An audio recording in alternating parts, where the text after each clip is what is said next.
यहाँ पे देखो हार्ट ड्रॉ किया जा रहा है। अब ये वाला जो फिगर है, ये ये वाला फिगर ओरिजिनल है।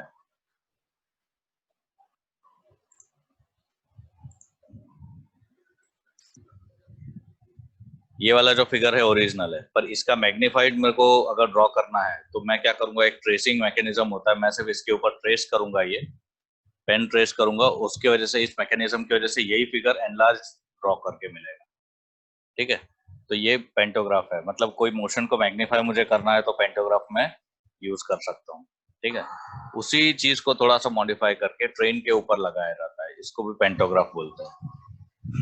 ये ध्यान से देखो, ये एनिमेशन, ये देखो, ये जो रेड कलर का हार्ट आपको दिख रहा है वो ओरिजिनल है, और उसके उसके ऊपर मैं पेन ट्रेस करूंगा, उसकी वजह से एक लार्जर हार्ट बन रहा है। ठीक है, तो ये पेंटोग्राफ का काम है। ओके, नेक्स्ट मैकेनिज्म है पोसिलियर स्ट्रेट लाइन मैकेनिज्म। जहां पे भी स्ट्रेट लाइन मैकेनिज्म आपको वर्ड दिखाई देगा, वहां पे ध्यान से देखना, कोई एक पॉइंट होगा पूरे मैकेनिज्म में, वो कुछ भी हो जाए स्ट्रेट लाइन ही ट्रेस करेगा। यहाँ पे देखो, ये पॉइंट है इसका, ये वाला पॉइंट एंडिंग, ये पूरा स्ट्रेट लाइन ही ट्रेस कर रहा है, एक ही लाइन में ट्रेस कर रहा है, इसको स्ट्रेट लाइन मैकेनिज्म बोलते हैं। आगे से आगे कोई भी मैकेनिज्म के आगे स्ट्रेट लाइन मैकेनिज्म लगा होगा तो ये समझ लेना कि उसमें कोई एक ऐसा पॉइंट होगा जो स्ट्रेट लाइन ट्रेस करता है। अब इसमें कितने लिंक है देखो, एक, 1 2 3 4, 1 2 3 4, ये एक फिक्स 4 हो गया, 5 6 7 8, 8 लिंक्स है इसमें। ठीक है, 8 लिंक्स का ये मैकेनिज्म है। इसमें ये वाला जो पॉइंट है, ये एंडिंग वाला, ये हमेशा स्ट्रेट लाइन ट्रेस करेगा। ये हो गया पोसिलर स्ट्रेट लाइन मैकेनिज्म। ठीक है, अगर क्वेश्चन आया तो कुछ नहीं, इसमें यही बताना है, एक तो डायग्राम ड्रॉ करना है और यही बताना है कि इसमें 8 लिंक होते हैं या फिर इसमें इतने नंबर ऑफ लिंक्स है, उसमें से एक लिंक फिक्स है, और पॉइंट कोई भी, इसको जो पॉइंट है उसको कोई भी एक नाम दे दो और बोलो कि ये वाला पॉइंट स्ट्रेट लाइन ट्रेस करता है, and all the pairs are turning pairs, ये सब 4 5 लाइन लिख दो तो मार्क्स मिल जाता है। नेक्स्ट मैकेनिज्म है हार्ट स्ट्रेट लाइन मैकेनिज्म। इसमें देखो कितने लिंक्स है, ये है एक फिक्स लिंक, फिर सेकंड, थर्ड, फोर्थ, फिफ्थ, कितने लिंक हो गए फिर से देखते हैं इस वाले डायग्राम में। 1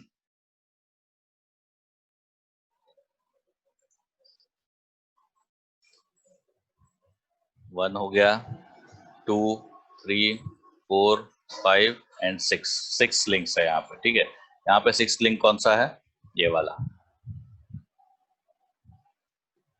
ठीक है, तो ये 6 लिंक हो गए। इसमें कौन सा वाला पॉइंट स्ट्रेट लाइन ट्रेस करता है, ये पॉइंट, पॉइंट नंबर बी, यहाँ पे वो पॉइंट यहाँ पे, ये देखो, कोई भी एक स्ट्रेट लाइन को ट्रेस करेगा। इसको मैं प्ले करता हूँ,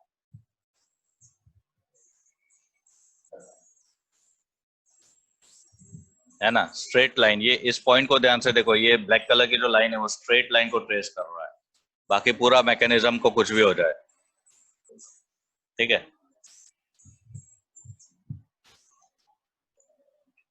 ये एक straight line mechanism, Hart, HART, Hart straight line mechanism. ठीक है, नेक्स्ट है स्कॉट रसेल मैकेनिज्म।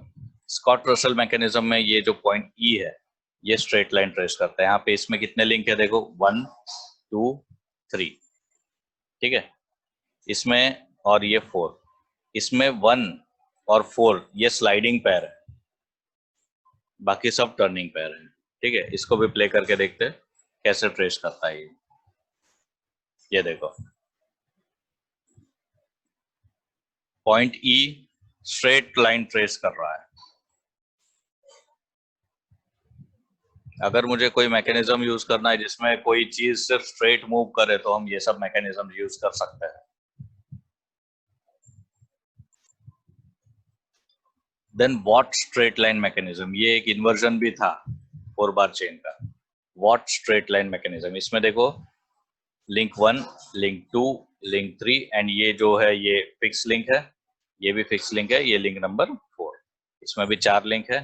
तो पॉइंट E, ये जो पॉइंट E दिख रहा है आपको, ये स्ट्रेट लाइन चेज करेगा। देखो यहाँ पे इस पॉइंट ई को ध्यान से देखो, यहाँ से लेके यहाँ तक ये पूरा स्ट्रेट लाइन चेज कर रहा है।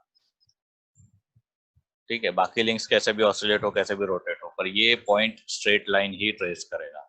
ये हो गया वॉट स्ट्रेट लाइन मैकेनिज्म। ठीक है, नेक्स्ट है grass hopper mechanism. Grass hopper mechanism का एनिमेशन नहीं है, पर देखो यहाँ पे ये एक लिंक है, ये एक लिंक है ओ ए। ठीक है, ये ऑसिलेट हो रही है लिंक यहाँ से यहाँ तक। इसकी वजह से क्या होगा, जो पी ओ वन पी जो लिंक है ये वाली, ये भी ऑसिलेट होगी। ठीक है, बट पॉइंट क्यू जो दिख रहा है आपको, this will trace a straight line यहाँ से यहाँ तक। इसको बोलते हैं ग्रास हॉपर मैकेनिज्म। इसमें कितने लिंक है, लिंक नंबर 1, लिंक 2, 3 एंड 4। इसमें भी 4 लिंक है। इसमें स्ट्रेट लाइन कौन सा पॉइंट ट्रेस करेगा, ये पॉइंट पी। यहाँ पे जो दिख रहा है आपको इस डायग्राम में, ये पॉइंट पी, ये स्ट्रेट लाइन ट्रेस करेगा। कैसे, इसका एनिमेशन देखते हैं। देखो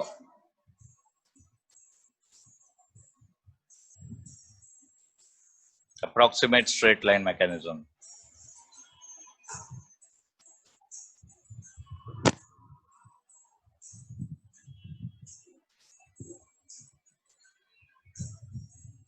ठीक है, तो this is Chebyshev mechanism, straight line mechanism. Next है रॉबर्ट स्ट्रेट लाइन मैकेनिज्म। इसके एनिमेशन में देखो, इसमें कितनी लिंक है वो देखो। इसमें ये एक फिक्स लिंक है 1 या फिर इसको 4 बोल सकते, चलो इसने दिया ही है। ये रहा L1 लिंक 1, ये ग्रीन वाला। L2 ये पूरा का पूरा जो ट्रायंगल दिख रहा है, ये एक टर्नरी लिंक है। ठीक है, एक्चुअली है बाइनरी, बट यहाँ पे टर्नरी, यहाँ पे कोई पॉइंट फिक्स नहीं है, इसलिए इसको बाइनरी ही बोलेंगे। This is binary link. This is link number 3 and this is link number 4। Link number 4 is fixed. ठीक है, इसमें ध्यान से देखो कौन सा पॉइंट स्ट्रेट लाइन चेज कर रहा है, पॉइंट पी।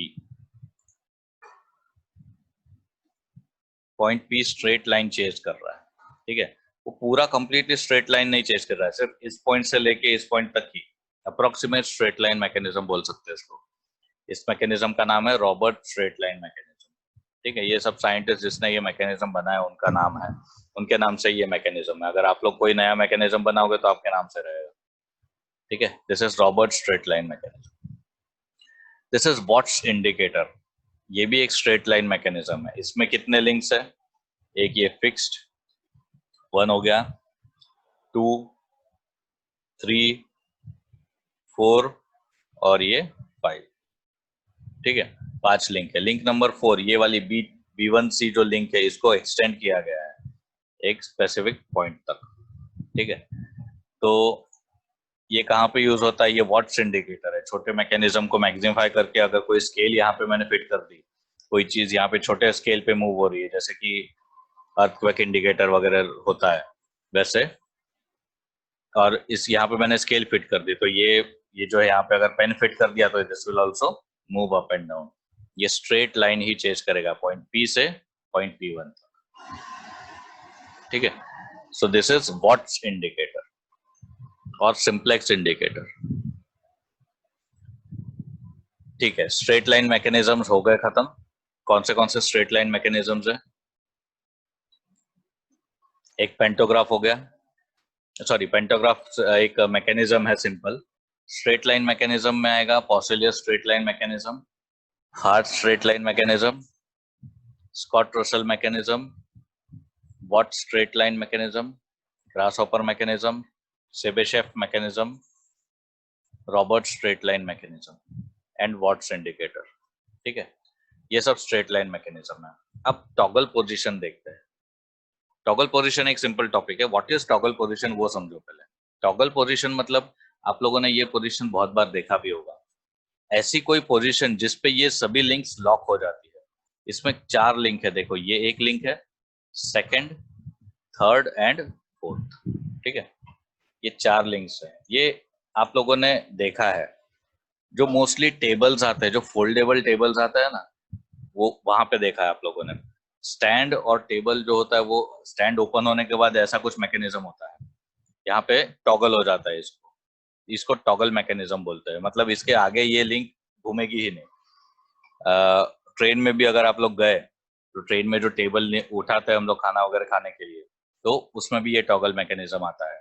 यहाँ पे ये जो है, ये समझ लो ये टेबल है, और ऐसे ये टेबल नीचे के पोजीशन में होता है। मैं इसको उठाता हूँ और नीचे यहाँ पे लॉक कर देता हूँ, उसको टॉगल पोजीशन बोलते हैं कि ये लिंक अभी लॉक हो गई है ड्यू टू इट्स पोजीशन।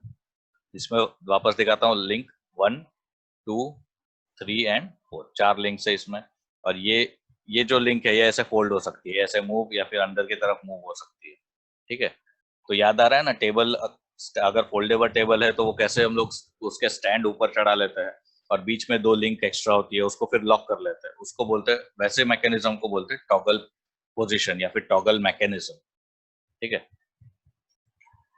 अब ये थोड़ा इंपॉर्टेंट टॉपिक है, instantaneous centre. What is instantaneous centre? अगर कोई बॉडी रोटेट हो रही है, कहीं पे भी मूव हो रही है, टर्न मार रही है, आपकी गाड़ी ही टर्न मार रही है, तो एक सेंटर होता है उसके रोटेशन का, किसी भी बॉडी का। अगर आप चल भी रहे हो किसी तरफ, तो एक सेंटर होगा उसके। आप सपोज सर्कुलर मोशन में चल रहे हो, तो उस मोशन का एक सेंटर होगा, that is the instantaneous centre. उस सेंटर से हर एक, मतलब आपकी पूरी बॉडी का एक सेंटर होता है, कि आपके बॉडी का कोई भी पॉइंट ले लो, that will rotate against within that centre as an axis. इसका डेफिनेशन पड़ता है इंस्टेंटेनियस सेंटर का। It is the point fixed to a body undergoing planar movement that has zero velocity at a particular instant of time. At this instant, the velocity vectors of the trajectories of other points in the body generate a circular field around this point, which is identical to what is generated by pure rotation. मैं guarantee देता हूं कि आप लोगों को ये definition नहीं समझ में आया होगा। सिंपल वर्ड्स में वापस देखते हैं। The instant centre of rotation. अब ये नीचे वाला डेफिनेशन पढ़ो, ये ऊपर वाला और नीचे वाला का मीनिंग सेम ही है, बट नीचे वाला सिंपल लैंग्वेज में। Instantaneous centre of rotation is usually a stationary point which is chosen such that the whole body's rotation can be described about an axis passing through that point. समझ गए? ये अभी simple language में, इससे simple में मैं नहीं, इससे सिंपल लैंग्वेज में नहीं बता सकते, हम लोग डायग्राम में देखेंगे। एक और बार डेफिनेशन ध्यान से पढ़ो।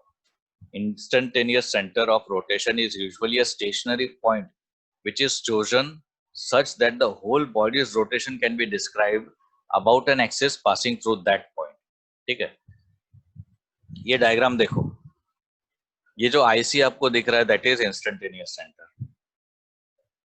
ये रहा, ये आईसी इंस्टेंटेनियस सेंटर। ठीक है, अब ये जो बॉडी ग्रीन कलर की दिख रही है वो रोटेट हो रही है विद एन एंगुलर वेलोसिटी। अब इसमें हर एक पॉइंट, इसकी वेलोसिटी सेम नहीं रहती है, बट डायरेक्शन हर एक का सेम रहेगा। यहां से देखो, ये आर ए है और ये आर बी है। पॉइंट ए के लिए रेडियस ऑफ ए है एंड पॉइंट बी के लिए रेडियस ऑफ बी है। ये सभी रेडियस, चलो मैं एक और पॉइंट ले लेता हूँ, कोई भी पॉइंट। यहाँ पे मैंने पॉइंट सी ले लिया और इसका रेडियस मैंने ऐसे बनाया, इसका रेडियस मैंने ऐसे बनाया। ठीक है, तो ये पॉइंट सी हो गया।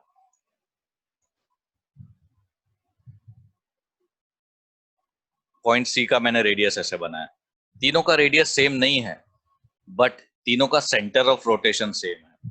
ठीक है, उसको इंस्टेंटेनियस सेंटर इसलिए बोलते हैं क्योंकि वो परमानेंट सेंटर नहीं होता है। अगर मैं गाड़ी को टर्न कर रहा हूँ, कोई भी गाड़ी, या फिर आप खुद भी चलते चलते टर्न हो रहे हो, तो किसी एक सेंटर के थ्रू टर्न हो रहे हो।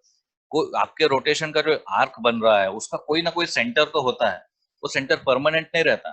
कभी हम लोग फास्ट टर्न लेते हैं, कभी शार्प टर्न लेते हैं, कभी बहुत लंबा टर्न लेते हैं।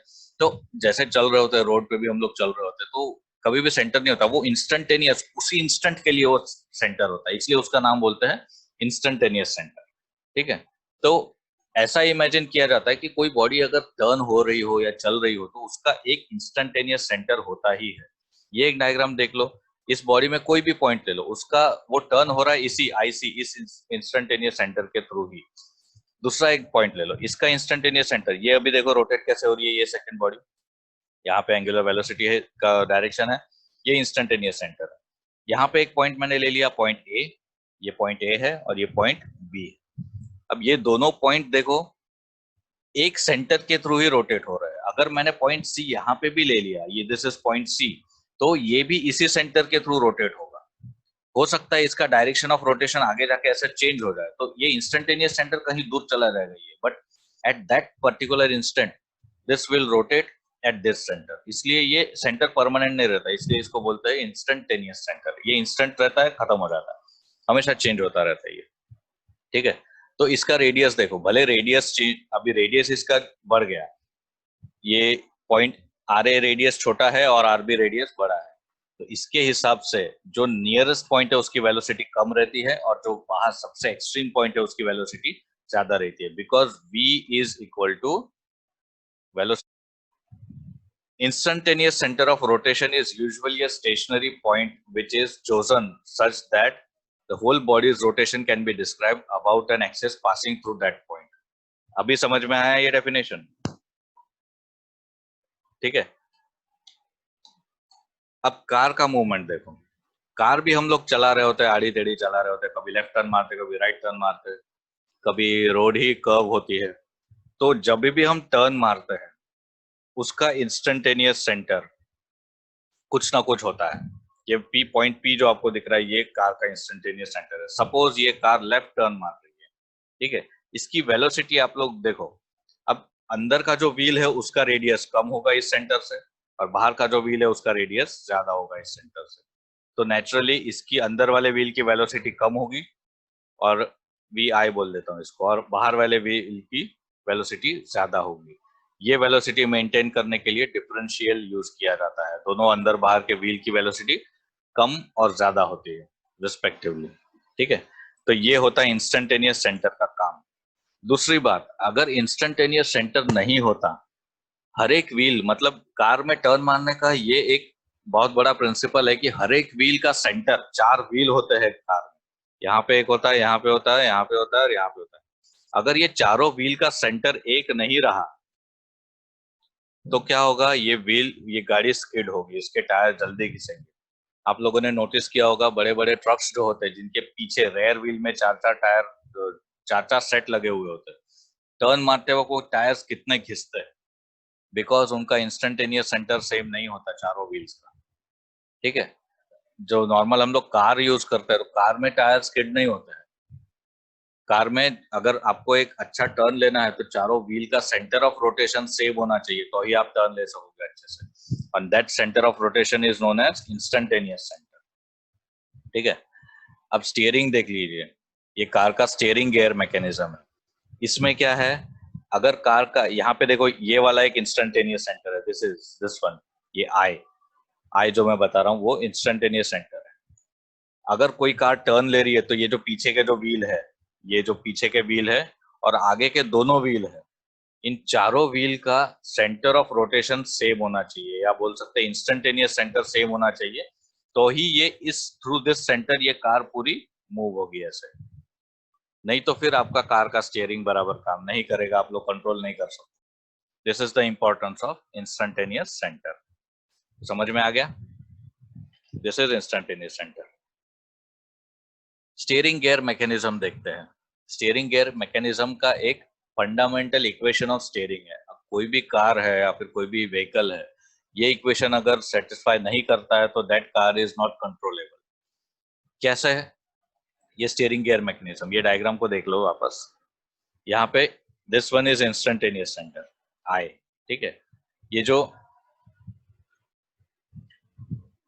ये ए देखो, this is distance between two wheels, ठीक है। पॉइंट बी, ये देखो, इसको क्या बोलते हैं हम लोग? व्हील बेस बोलते हैं। हम लोग कार वगैरह लेने जाते हैं तो सेल्समैन हमको बोलता है इसका व्हील बेस इतना इतना है, इतना है। मतलब क्या, सामने वाले एक्सेल और पीछे वाली एक्सेल के बीच में जो डिस्टेंस है उसको व्हील बेस बोला जाता है, ठीक है। और पॉइंट सी देखो, point C is the distance between A and B, point A and B. ये रहा, ये पॉइंट ए हो गया और ये पॉइंट बी हो गया। Point sorry, A is the distance between wheels, B is the wheel base, and C is the distance between point A and B in the diagram. ये एंगल देखो, ये this is theta. This is the angle of the front left wheel with the instantaneous center and angle with the front right wheel with the instantaneous angle, ये 5. ठीक है, इस diagram को फिर से देखते हैं. Steering gear mechanism. Let A be the wheel track. A को व्हील ट्रैक बोल रही है, मतलब distance between the two wheels, adjacent wheels.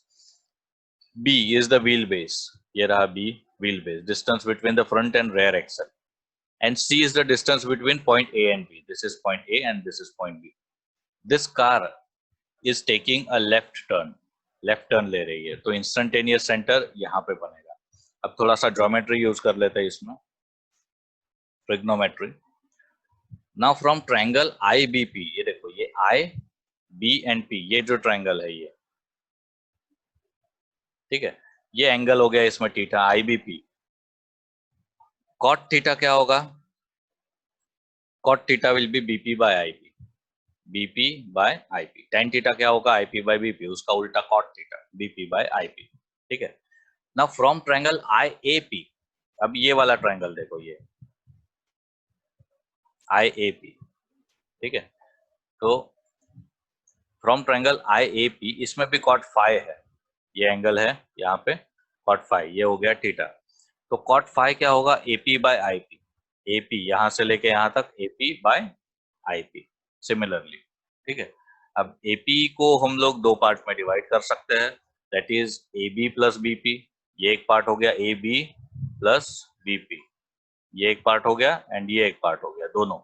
तो AP is equal to A B by BP divide by IP. इन दोनों को हम लोग वापस सेपरेट करेंगे, A B by IP plus BP by IP. ठीक है. अब बीपी बाई आईपी क्या है अपने पास? Cot theta. और A B by IP, A B क्या है? A B is C, that is distance between A and B. A B and IP क्या है? IP is B. ये देखो, फिर से दिखाता हूं. A B plus BP by IP, A B by IP. A B क्या है? या distance between this A and B, ये जो मैंने बताया. ठीक है. सी, तो यहाँ पे सी हो गया. And B, IP is B, wheel base I P. ये देखो, ये आईपी है, सेम एज व्हील बेस है, this is also B. So यहाँ पे हो गया C by B plus cot theta. Cot theta क्या? बीपी बाई आईपी जो है वो कॉट थीटा है. सो ये फाइनल इक्वेशन क्या बना है इसके थ्रू? Cot phi is equal to C by B plus cot theta. ठीक है. इसको रीअरेंज करेंगे, कॉट को मैं यहाँ पे लेके गया तो क्या हो गया? देखो, cot phi minus cot theta is equal to C by B. ये जो इक्वेशन आपको दिख रहा है, this is the basic steering equation, कि दोनों व्हील, सामने वाले व्हील के जो टर्निंग एंगल होते हैं, that should satisfy this equation. इसमें सी क्या है?